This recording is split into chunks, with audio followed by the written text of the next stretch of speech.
You are listening to an episode of Synergy Moments on the Faithful Sinners. Faithful Sinners, thank you for joining me today on our very first Synergy Moment. Synergy Moments are designed to help through experiences that I've had or challenges that I may still currently be dealing with.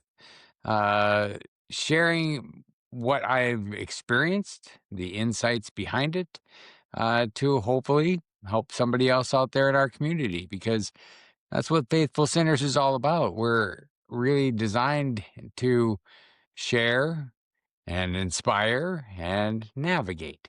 And the only way we do that is by sharing sometimes hard truths, some realities of life, so that others can learn and hopefully take something from what is shared to better their own lives or better a friend or somebody in their community's life. So today I'm going to talk about living from victory, not for victory, and being a great father. Now, as far as living from victory and not for victory, that starts off right off the bat from a biblical concept coming from 1 Corinthians 15:57. And it's be thanks be to God who gives us victory through our Lord Jesus Christ. Now, I am victorious, not because I've never struggled. We all struggle. Actually, Jesus was very clear in telling us that we are going to have tribulations in this life. But we become on the climb. We grow through the process, not at the summit. So you have to enjoy the process that you go through. Not always easy. And it's definitely not always fun. Oh my gosh, I got a ton of times that are not fun, but I made it through. And I talk about biblical concepts, but at the same time, I know not all of you believe in Jesus, and that's fine. This is a generality as far as making sure that as you go through the struggles that you go through, that you're learning and embracing the time that you're in. Be present, be involved, be engaged, and be aware, because that's how you're going to continue to grow. Where failure is when you stop. It's when you quit. It's when you just say, you know what, I can't do it. That's failure. And failure does not have residence in my life, because I may have gone through many different struggles, but I never quit. And faith itself does not make things easy, but it does make them possible. As you referenced with Luke 1:37, for with God, nothing will be impossible. So I take that to heart because, if money can solve it, it's not really a problem. I really do understand that when you have a challenge you're dealing with, it's a matter of perspective. Now, your perspective is shaped around what you've surrounded yourself with. So you have to live in a perspective of abundance sometimes to overcome when you have those challenging moments. How does that happen? Well, first off, you've got to immerse yourself around others that have an abundant mindset. If you are hanging around with those that are always downplaying the possibilities or belittling your desires, well, those are people that are going to ultimately limit you and hold you back. Now, it doesn't mean that you have to get rid of all your friends. You just need to create another subset of others. So, as far as your abundant mindset, the benefit is that it's going to help give you a better perspective as to why and get you through the times when you're wondering, why am I even in this? But the reality is many times we're in the situations because of the choices that we've made. And it's a matter of a choice on how we want to proceed to move forward out of it. Now, I also talked about at the beginning, this isn't just about living from victory, but for victory. Or, I just said that backwards. Not living for victory, but from victory, from within, knowing that you've got already an eternal victorious opportunity ahead of you and not trying to just be first. Oh my gosh, I have that conversation with my boys all the time, especially with my youngest. And it seems to be a challenge, not just with them, it's across the board, I think, in that generation, because I see it all of the time. People having to be first. It's all about me. I'm going to cut you off in traffic. If you're living a life of victory, you're living also a life of patience. And sometimes, yeah, we have challenging situations that are frustrating. And like I said with my boys, I'm constantly trying to resolve challenges with being first and cutting off other people. And the only way to get through it is to go through it. And that means consistently sticking to with what you've set as a boundary or a parameter for yourself and modeling that for others. Now, the other side of what I had started this with is being a great father. Well, how does that tie into living for victory? Well, I've gone through recently a divorce. I've got 3 amazing kids, little kids still, um, 9, 12, 15. I mean, they're still young. Um, and absolutely the last thing I wanted to deal with is a divorce, especially at these ages. But I am in that world, as many of you are out there, maybe listening to me today. But when I had to go into this situation, I went into it with a mindset of, it's not about me. It's about those sweet little kids. What's frustrating is I've done research, and I'm sorry, my eyes might get a little red or a little welled up here because it frustrates me and it makes me sad. Um, when I started to look out there at the divorces and the fathers and the moms, because there's a lot of single moms taking care of kids that do not have a dad in their lives. And that's problem number one. We know it's been proven scientifically and statistically, every which way you can look at it, that child rearing and the development of children is enhanced when there is a male role model, a father figure in their lives. And unfortunately, there are way too many kids growing up without that opportunity. It's one of the reasons I volunteer as a watchdog with my son's elementary school. And if you have that program in your community, I strongly encourage you. Fathers, men in your community. You don't have to be a father. Be a strong role model male in your community, and find out what's going on in those elementary schools, especially in the middle schools with these watchdog programs, because the whole point is you're going to be amazed at the amount of children that are going to glom onto the fact that you're there.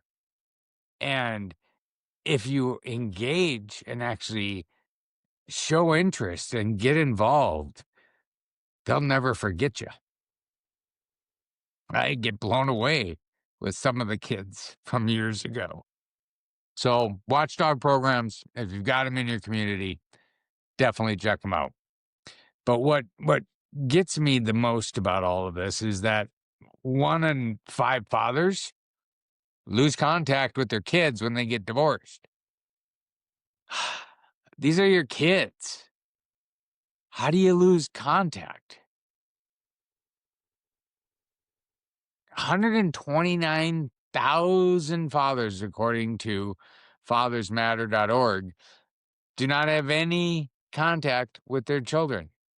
And there's over 300,000 of them in this past year that don't even pay the financial support they're supposed to pay. So let's talk about that for a moment. Biblically, you are supposed to take care of your debts. Ethically, morally, socially, you should take care of your debts. And taking care of your kids is not a debt. It's a responsibility that you chose when you went to bed with the person that you went to bed with. You got divorced. That happens. Sadly, way more than 50% of the time right now. But it doesn't excuse us as men from our responsibilities. Now, I also look at some of the other numbers behind this. You've got brandongale.com that show about 35% of children that are a part of a divorce have fathers that are obligated to pay child support.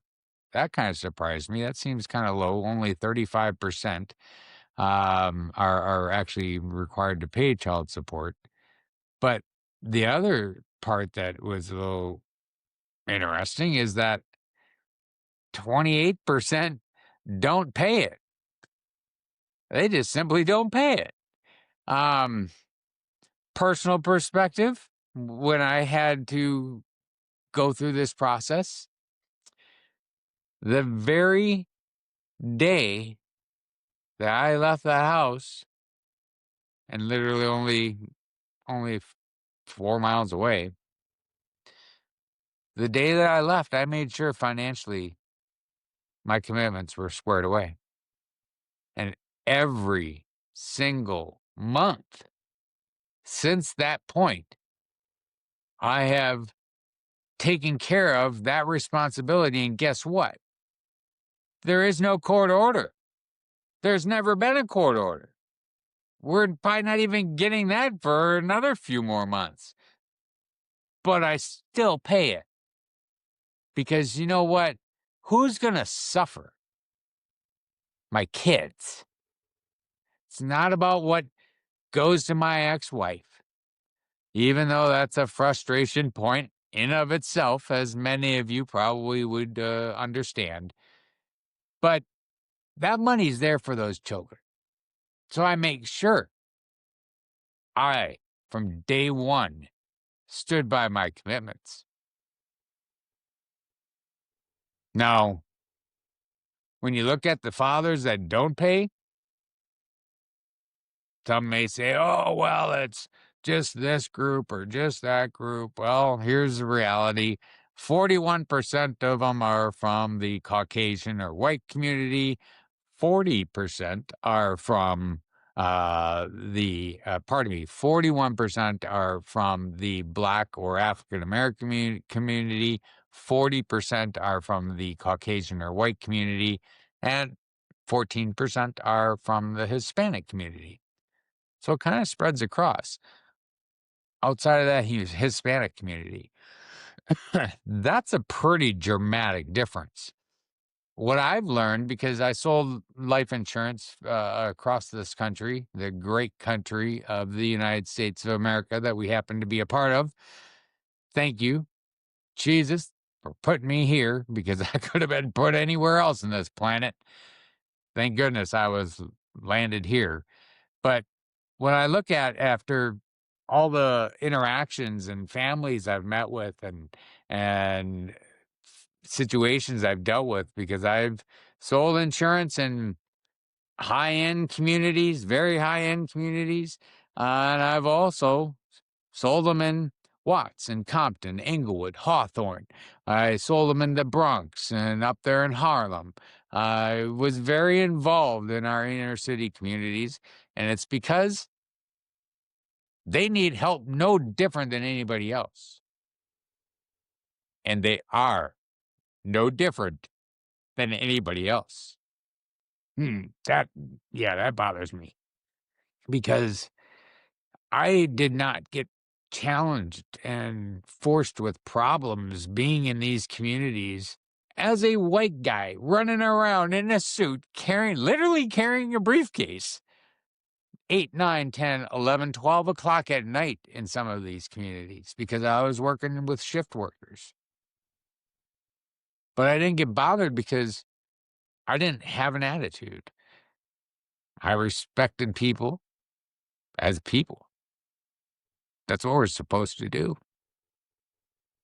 So why I mention that is, when I look at the Hispanic fathers only 14% versus the 40% of the rest of us. What I learned about the Hispanic community, geez Louise, this really does bother me a lot. What I learned about the Hispanic community is it's family, family, family. So I'm actually surprised it's even 14%. Would have thought 4% would have probably been more appropriate. So, looking at the structure of when fathers are choosing not to pay, well, one of the big reasons why fathers are not paying on their child support is because they didn't get any visitation. Okay, that's a man in the mirror moment, guys. You did something to create that. Okay, own it. Own it. It's what we're supposed to do in life. It's what we're supposed to be as men. Take responsibility. I heard APR as an acronym, and I thought that was actually a pretty appropriate uh, acronym for always personal responsibility. Yeah. So, with the things that you have that follow a divorce, we're supposed to take care of our kids. And if you did something that doesn't allow you to see your kids, or see your kids as much as you would like, look in the mirror. I had to.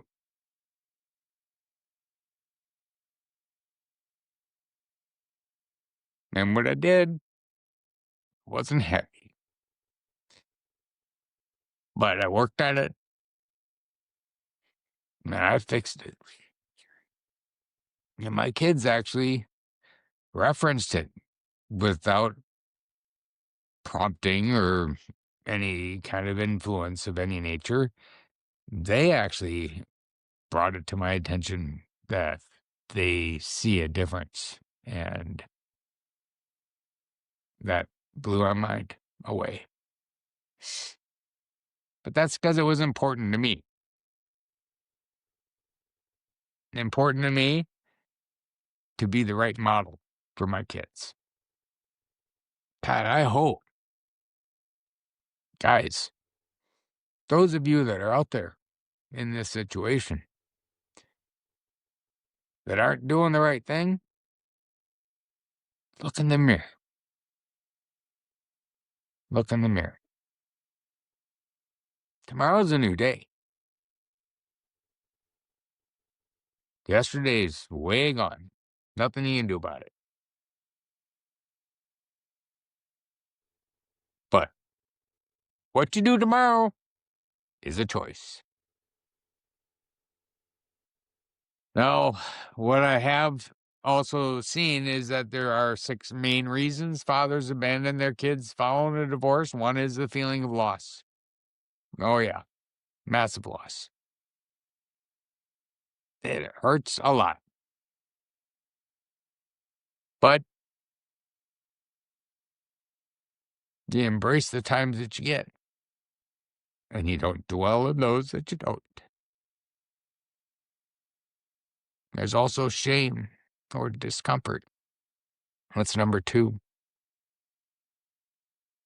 Shame is one of those, again, in the mirror type of moments. You gotta work through that. Third one, that's a challenge that I don't know how to resolve outside of you gotta have a lot of money to be able to send people back and forth. But the third is relocation. You know, you've chose to relocate outside of what's convenient and easy for you to stay and be involved. And maybe it's not a choice, maybe it's a work situation. Get that. Um, but sometimes you have to change your job.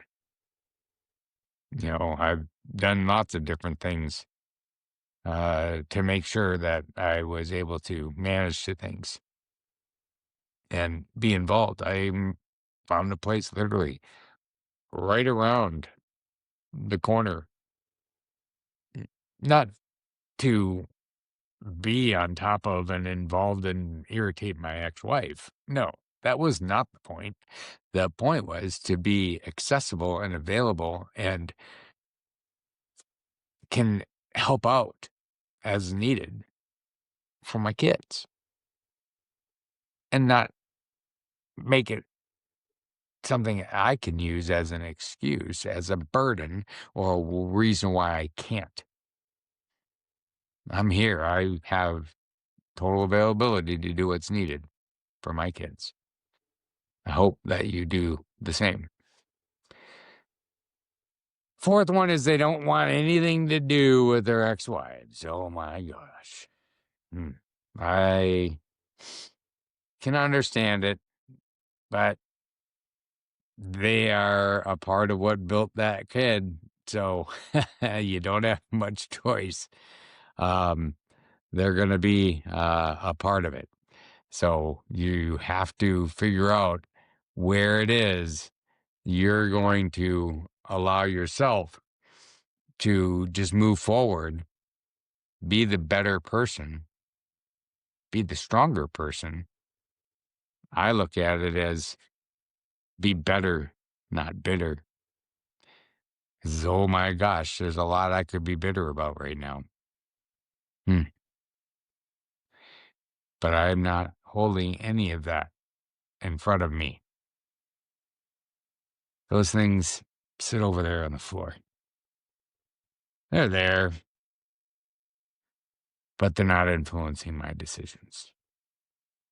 Um, the law makes it difficult for them to perform parental roles. Well, again, that might be a man in the mirror moment that's created the situation that the law had to make sure that they stepped in and provided a safe environment for the kids.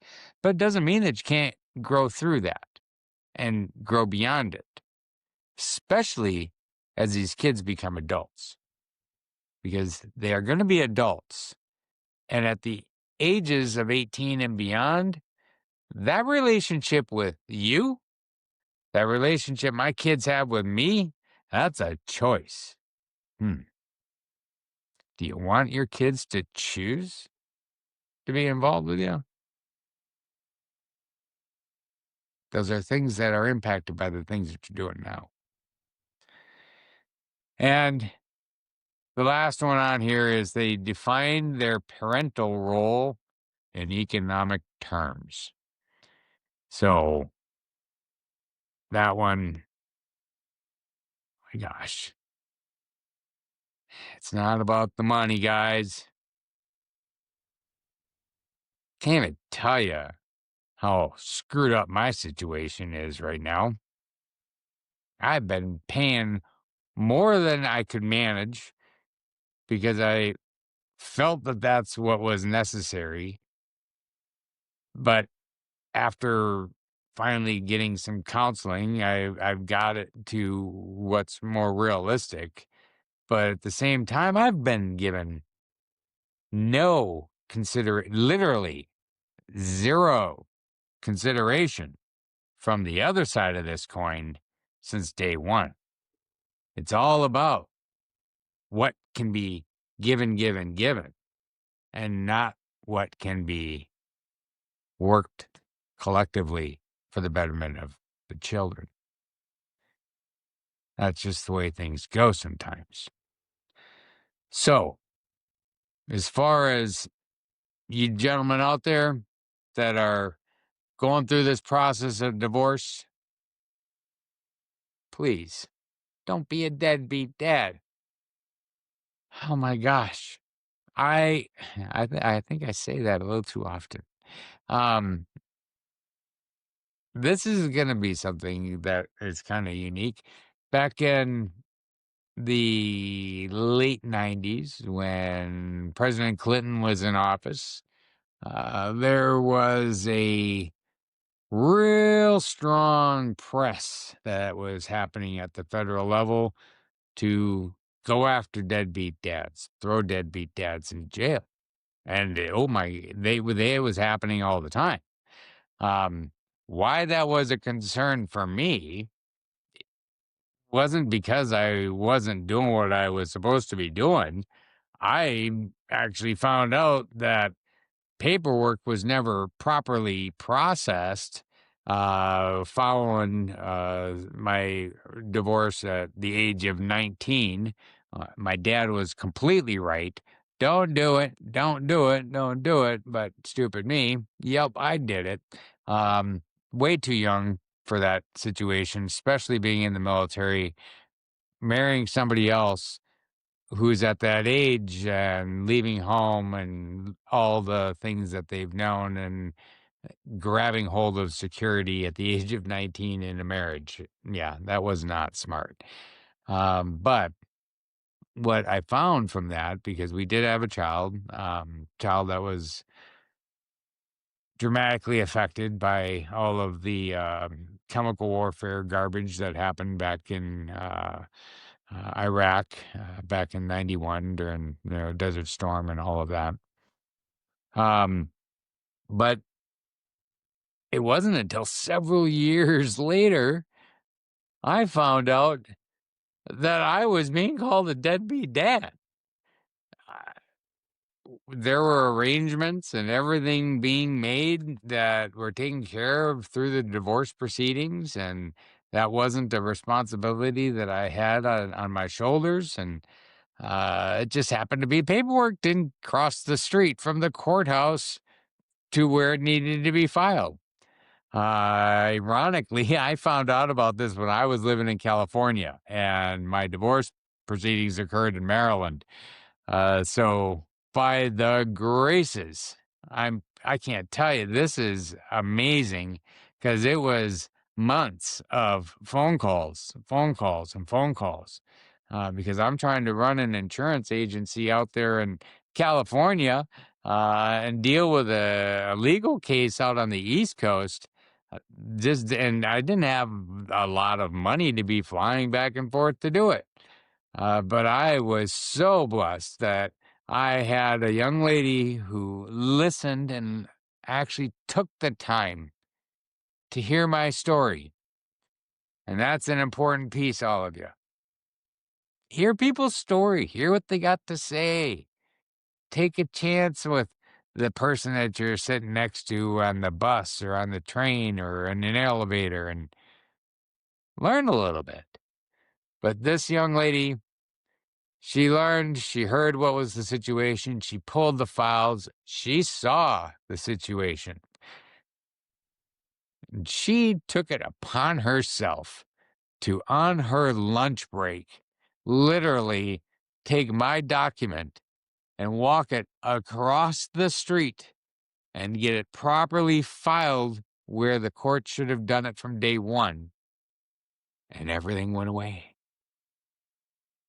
Amazing what a little communication and a little listening can accomplish. Now, to finish this off, I do want to be real serious about one thing. It is not easy as a father going through a divorce, especially if you're a good father.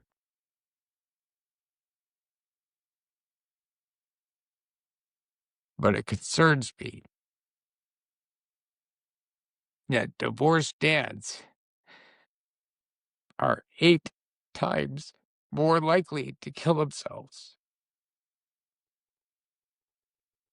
Guys, Faithful Sinners is about community. It's about connections. It's about building relationships. And as men, we have a hard time doing that after we're out of school.